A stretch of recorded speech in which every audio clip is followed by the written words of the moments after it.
अस्सलाम वालेकुम दोस्तों, इनसाइड में मौजूद खबर में खुशामदीद ले जनाब। दो खबरें और दोनों ही बड़ी गर्मा गर्म है, क्योंकि एक खबर का ताल्लुक इस्लामाबाद से है और एक ऐसी खबर है जिसने यकीनी तौर पर जो है ना, जिसे कहते हैं ना, हूण आएगा मज़ा, इस किस्म की सिचुएशन को डेवलप करने जा रही है। क्योंकि रह गए हैं जनाब गिन के 42 दिन रह गए हैं और ये जो इक़्तिदार है ये अब रह गया है 42 दिन का। 43वां दिन नहीं जाना, 42 दिन रह गए हैं और इस 42 दिन ने फैसला करना है कि जनाब ये जो इक़्तिदार की हवस, इक़्तिदार की तलब, कुर्सी का नशा, इख्तियारात का ज़ोम है, ये कब तक चलेगा। क्योंकि इसके बगैर तो जिन लोगों को आदत हो जाए इख्तियार और ज़ोम की और अपनी अथॉरिटी को असर्ट करने की, उनके लिए तो जनाब उसके बाद तो फिर जो ज़िंदगी है वो तो मौत से बदतर होती चली जा रही है। और ये 42 दिन जिसका मैं आपके साथ जिक्र कर रहा हूँ, ये एक ऑफिशियल फिगर है, सरकारी फिगर है और इसमें किसी भी तरह का हेर फेर मुमकिन नहीं है। और इस सिचुएशन के साथ साथ एक और इंकशाफ भी सामने आया है कि जनाब ये जब से ये जो चेंज ऑफ हुई है, जिसे हम कह सकते हैं तब्दीली सरकार, या नहीं तब्दीली सरकार नहीं, तब्दीली आई है इदारे के अंदर, उस वक्त से लेकर अब तक जनाब उत्थे तो छुट्टी नहीं हुई।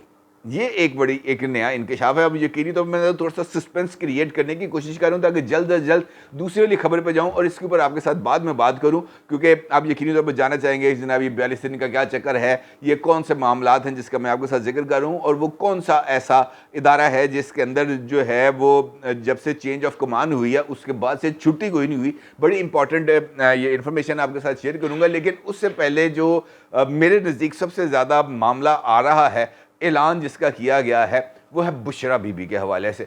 अब आएगा मज़ा, क्योंकि बुशरा बीबी ने और बुशरा बीबी की तरफ से जो ऐलान किया गया है, उस ऐलान के बाद तो अब तो जैसे कहते हैं ना, धोने धुल जाएंगे। उसके बाद तो अब रगड़ा लगना है और भरपूर तरीके से लगना, क्योंकि बुशरा बीबी ने हाथ डाला है। ये बुशरा बीबी ने जिसे हम कहते हैं मुकाबला करने की कोशिश की है या चैलेंज किया है। किसको किया है? मरियम नवाज को किया। अब मरियम नवाज ने तो जड़ा ना रोलना भी है, घसीटना भी है, तो सारा कुछ कर देना है। और ख़ास तौर पर जब ये मामला अदालत में जाएगा और इस हवाले से जाएगा कि मरियम नवाज ने इल्ज़ामात लगाए हैं बुशरा बीबी के ऊपर कि जनाब ये पैसे लेती है, ये जादू करती है, ये टूने करती है, ये जनाब चुड़ैलें बुलाती है, ये चिल्ले काटती है, वटेवर।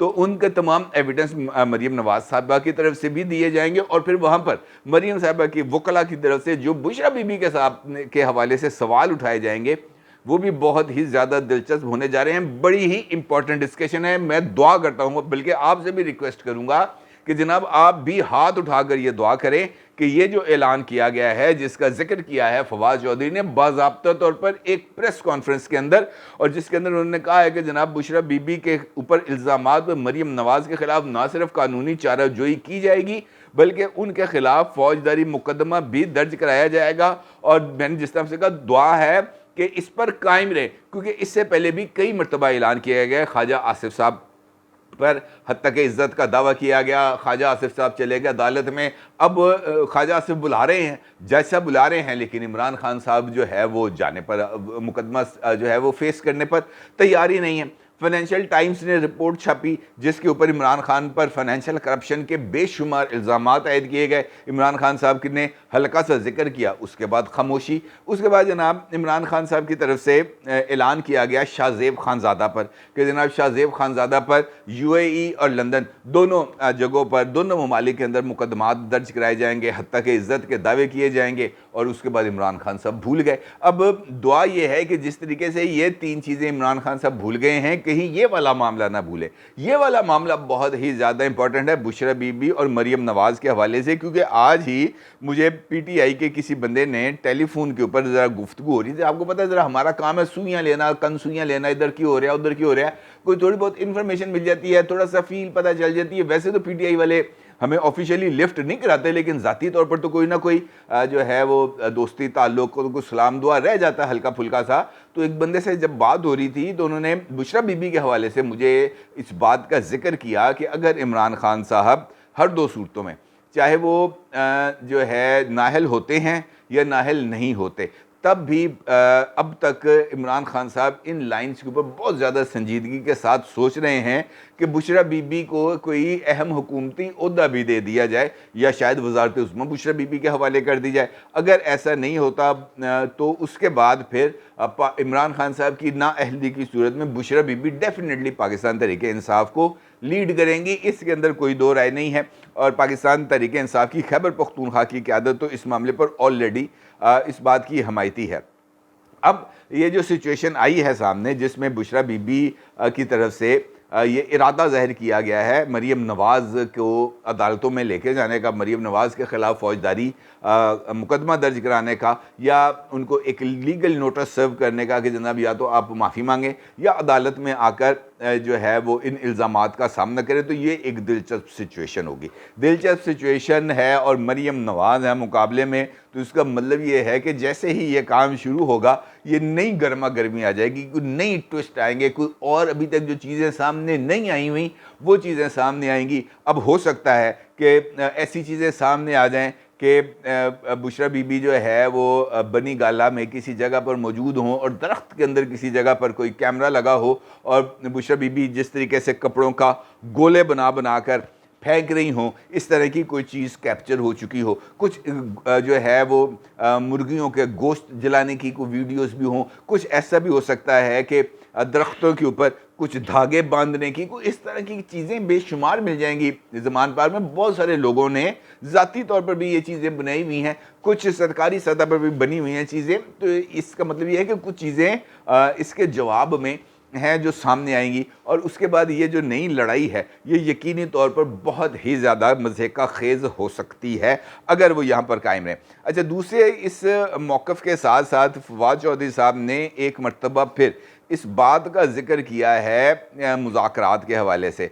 उन्होंने कहा जनाब मुज़ाकरात तो 70%, फवाद चौधरी साहब ने इस बात का ज़िक्र किया कि 70% मुज़ाकरात बड़े अच्छे ट्रैक पर चल रहे हैं और इनकी कामयाबी का 70% इम्कान है। लेकिन मुस्लिम लीग नून के अंदर से ही कुछ खींचातानी हो रही है जो नुकसानदेह है। लिहाजा रिक्वेस्ट उनका ये मानना है कि हम मुस्लिम लीग नून की क़यादत से करेंगे कि जनाब ये जो खींचातानी कर रहे हैं जावेद लतीफ़ साहब या ख्वाजा आसिफ साहब, इनकी ज़रा गोशुमाली करें ताकि ये मुज़ाकरात सही ट्रैक पर आगे चल सकें। अलबत्ता उनका ये कहना है कि 14 मई से आगे जाने की हमारे पास गुंजाइश नहीं है। इसका मतलब ये है कि 14 मई वाली सूरत हाल को तो हुकूमत अभी मानने के लिए तैयार नहीं है। और उनका तो ये कहना है कि हम बजट पेश करेंगे, और बजट से पीटीआई की छेड़ बन चुकी है। और बजट का मतलब ये है कि अगर मौजूदा हुकूमत पेश करेगी तो वो ऐसी बारूदी स्विंगें टेक्निकली फ़िट करके जाएगी कि इमरान खान साहब को नानी याद आ जाएगी जब वो इक़्तिदार में आएंगे, अगर वो इक़्तिदार में आए तो। अदरवाइज़ ये सिचुएशन कुछ ज़्यादा जो है वो उनके लिए कुछ ज़्यादा मुझे फेवरेबल नज़र नहीं आ रही, और आज भी मुज़ाकरात की कामयाबी का कुछ मुझे ज़्यादा इम्कान नज़र नहीं आ रहा। अच्छा जनाब, अब आते हैं हम उस खबर पर जिससे मैंने गुफ्तगू का आगाज़ किया था, यानी 42 दिन, इक़्तिदार के आखिरी 42 दिन। होता कुछ यूँ है जनाब कि पाकिस्तान का एक आला तरीन इदारा है जिसका नाम है सुप्रीम कोर्ट ऑफ पाकिस्तान, और वहाँ पर इस वक्त रस्साकशी चल रही है बहुत ज़्यादा शदीद। और वो बंदा जिसके पास इक़्तिदार के आखिरी 42 दिन रह गए हैं, यानी चीफ जस्टिस ऑफ पाकिस्तान, और वो जो है वो अपने इन 42 दिन के अंदर जो उनके पास इख्तियार है उसको छोड़ने के लिए तैयार नज़र नहीं आ रहे, जिसकी वजह से ये मामला कुछ ज़्यादा दिलचस्प हो गया। होता यह है कि आज आपको पता है कि मुख्तलिफ मुकदमात की समाअत थी, और इन समाअत के दौरान ही जो समाअत के बाद रजिस्ट्रार ऑफिस है और चीफ जस्टिस ऑफिस है, वहाँ से एक सर्कुलर जारी किया जाता है, और उस सर्कुलर में मौसम गर्मा की तातीलात का ऐलान कर दिया जाता है। और ये बताया जाता है कि जनाब सुप्रीम कोर्ट ऑफ पाकिस्तान और उसके जो बाकी जो दफातर हैं वो मौसम गर्मा की तातीलात के चक्कर के अंदर 15 जून से लेकर 12 सितंबर तक बंद रहेंगे। और इस दौरान इंसाफ का जो है वो तराजू जो है वो उसको छाँव में रख दिया जाएगा। अलबत्ता ये ज़रूर है, इसके अंदर जो इम्पॉर्टेंट बात ये है कि मिस्टर जस्टिस सुमरता बंदयाल साहब को जो है वो आए हुए इक़्तिदार में तकरीबन कुछ 1.5 साल होने वाला है, और इस दौरान एक मरतबा पहले भी गर्मियों की छुट्टियाँ आ चुकी हैं। और इन गर्मियों की छुट्टियों में चाहे उमर अता बंदयाल साहब हों, चाहे जाजुल एहसन साहब हों, चाहे मुनीब अख्तर साहब हों, इन तीनों जज साहिबान ने एक छुट्टी नहीं की, एक छुट्टी। और बताया ये इसमें भी एक नई चीज़ सामने ये आई है कि गुज़िश्ता 1.5 बरस के अंदर जनाब उमर अता बंदयाल साहब को 3 मुख्तलिफ ममालिक की तरफ से दौरों की दावत दी गई थी। उन्होंने कहा जनाब तुसी साढ़े अलाओ फलां जुडिशल कॉन्फ्रेंस है, फलां जगह है, यहाँ पर आके आप की नोट एड्रेस दें। लेकिन किसी एक दावत को भी उमर अता बंदयाल साहब ने एक्सेप्ट नहीं किया, ना ही वो बैरून मुल्क गए। और बताया ये जाता है कि वो इस चक्कर में बैरून मुल्क नहीं गए कि थे मैं गया, मेरे बाद जड़ा काजी आ गया, उन्हें आ गई मेरा बोरिया बिस्तरा गोल कर दिया, तो इस सिचुएशन के अंदर मैं क्या करूँगा। अब ये जो 42 दिन है, बुनियादी तौर पर अगर देखा जाए तो ये सबसे बड़ा सवाल है। सवाल इस वजह से है कि इनके बाद जिस शख्स ने चीफ जस्टिस बनना है, असल में तो मामला उनका है ना, इख्तियार उनका सल्ब किया जा रहा है। लेकिन जस्टिस काजी फ़ाइज़ ईसा साहब ने 2 मुख्तलिफ मुकामात पर इस बात का इजहार किया कि ये जो इख्तियार है चीफ जस्टिस साहब का, ये इख्तियार चीफ जस्टिस का नहीं है बल्कि ये सुप्रीम कोर्ट का है। और अगर सुप्रीम कोर्ट अपने ख़ुद कवायद बना ले तो उसके नतीजे में ज़्यादा बेहतर अंदाज के अंदर मुकदमात की फ़िक्सेशन होगी। लेकिन ये ख़त भी लिखा उन्होंने, इस पर उन्होंने बात भी की और उसका नतीजा ये निकला कि पहले भी उनको बेंचेस नहीं मिलते जस्टिस काजी फ़ाइज़ ईसा को, उसके बाद तो उनको सिर्फ चैम्बर वर्क तक ही महदूद कर दिया गया। अब ये जो सिचुएशन है ये बहुत ज़्यादा अलार्मिंग है। अलार्मिंग इस वजह से है कि ये जो अभी छुट्टियां आएंगी 15 जून से ऑनवर्ड, इन छुट्टियों के दौरान तो चीफ साहब ने तो छुट्टी करनी नहीं है। इसका मतलब ये है कि अगर वो चले भी जाते हैं तो सुप्रीम कोर्ट बंद होगा, ऑल्दो के वहाँ पर ड्यूटी जजेस मौजूद होते हैं, वो लगी रहती है ड्यूटी। ये नहीं है कि 100% ही सुप्रीम कोर्ट का कारोबार बंद हो जाएगा, वहाँ पे बेंचेस बनते हैं और वो ज़रा मुकदमात की समात ज़रा अर्जेंट नौयत के मुकदमात की होती है। इसके अलावा जो रूटीन मुकदमात हैं उनकी समात नहीं होती। कोई आइनी मामला आ जाएगा तो उसकी समात होगी, फिर वो अवेलेबल जजेस को देख के इस वाले से बेंच बन जाएगा, लेकिन वो जो अवेलेबल जजेस हैं वो वही मौजूद रहेंगे। असल सवाल ये है कि जो बंदा इक़्तिदार में है, क्या ये उसका फ़र्ज़ नहीं है कि वो अपनी रुखसती को पुरवकार बनाए ताकि जाने के बाद भी लोग उनको याद करें, और जो जाते जाते कुछ ऐसे प्रेसिडेंट से सेट कर जाएं जिससे आने वालों के लिए जो है ना वो जिसे हम कहते हैं लाइट टावर के तौर पर काम करें, मशाले राह हों। लेकिन बदकिस्मती से चीफ जस्टिस साहब ने अपने ही साथी जजेस को बहुत ज़्यादा मुतनाज़ा कर दिया। अगर आप गौर करें तो जस्टिस मज़ार अली अकबर नकवी साहब इस बात की ज़िंदा मिसाल हैं। उनके ऊपर मुख्तलिफ जो बार काउंसिल्स हैं उनकी तरफ से रेफरेंसेस फाइल किए गए और आज ही समाअत के दौरान मोअज़्ज़ज़ चीफ जस्टिस ने इन शिकायत को बिल्कुल भी अहमियत देने से इनकार कर दिया और उन्होंने कहा कि जनाब जब तक सुप्रीम जुडिशल कौंसिल इस मामले की समाअत नहीं करती और समाअत करके इस शिकायत के ऊपर फैसला नहीं करती, मज़ार अली अकबर नकवी साहब को जो है वो काम से नहीं रोका जा सकता। बिल्कुल ठीक है, लेकिन क्या एक जज साहब के ऊपर, उनके कंडक्ट के ऊपर, उनके करैक्टर के ऊपर, उनकी जो इंटीग्रिटी है उसके ऊपर अगर सवाल उठ जाए तो क्या ये इदारे का फ़र्ज़ नहीं है कि वो जो है अपने साथी फेलो जजेस हैं उनकी रिस्पेक्ट का ख्याल रखे और उनको उनके ऊपर जो इल्ज़ामात हैं उनका जायज़ा लेकर अगर तो वो इल्ज़ामात गलत हैं तो उनकी इज़्ज़त को बहाल करे और अगर वो इल्ज़ामात दुरुस्त हैं तो उनको करार वाकई सज़ा दे ताकि वो जो इंसाफ का तराजू है वो बराबर है। लेकिन जो उमर अता बंदयाल साहब हैं वो मज़ार अली अकबर नकवी साहब से मेरा ख्याल है कुछ दुश्मनी ले रहे हैं, क्योंकि अगर दोस्ती करते हैं तो अपने ही टेन्योर के अंदर ये जो सुप्रीम जुडिशल कौंसिल है इसका इजलास बुला के उन शिकायत का जायज़ा लेकर उनको या तो एडमिट कर लेते हैं या उनको खारिज कर देते, मामला क्लियर हो जाता। लेकिन अब अगला टाइम जब तक सितंबर में नया चीफ जस्टिस नहीं आ जाता, वो आकर सुप्रीम जुडिशल कौंसिल का इजलास कॉल नहीं कर लेता, उस वक्त तक एक जानिब उमर अता बंदयाल साहब को भी इस चक्कर के अंदर रगड़ा लगता रहेगा और दूसरी जानिब जस्टिस मज़ार अली अकबर नकवी साहब चाहे वो बेगुनाह हैं या गुनहगार हैं, हर दो सूरतों में उनका भी एक मुसलसल जो है वो एहतसाब होता रहेगा, या अगर आप ये कहें कि मुसलसल उनको जो है वो निशाना बनाया जाता रहेगा और वो खामखाही हजीमत का शिकार होते रहेंगे। अब इस सिचुएशन के अंदर या तो मज़ार अली अकबर नकवी खुद हाथ जोड़ के कह दें उमर अता बंदयाल साहब से कि आपकी मेहरबानी है ये सुप्रीम जुडिशल कौंसिल का इजलास बुला ले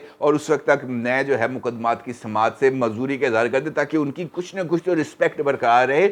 लेकिन अगर वो ऐसा खुद भी ऐसा नहीं करेंगे तब भी ये बहुत बड़ा एक सवालिया निशान बन जाएगा। अब ये जो आखिरी 42 दिन जिसका मैं आपके साथ जिक्र कर रहा हूँ ऑफिशियली वो इम्पोर्टेंस के हामिल हैं और इसी ने इस बात का तयन करना है कि उमर अता बंदयाल साहब रिटायरमेंट के बाद किस तरीके से याद रखे जाएंगे। ऑल्दो मुझे उम्मीद तो नहीं है कि वो जो है जस्टिस भगवान दास की तरह याद रखे जाएंगे। अलबत्ता इस बात का बहुत ज़्यादा अफसोस होगा कि उनको साकिब निसार की तरह याद रखा जाए, लेकिन क्या करें, उन्होंने अगर अपने लिए यही अंजाम जो है उसको पसंद किया है तो फिर आगे उनकी मर्ज़ी। अपनी राय का ज़रूर इज़हार कीजिएगा। आपका बहुत शुक्रिया। अल्लाह हाफ़िज़।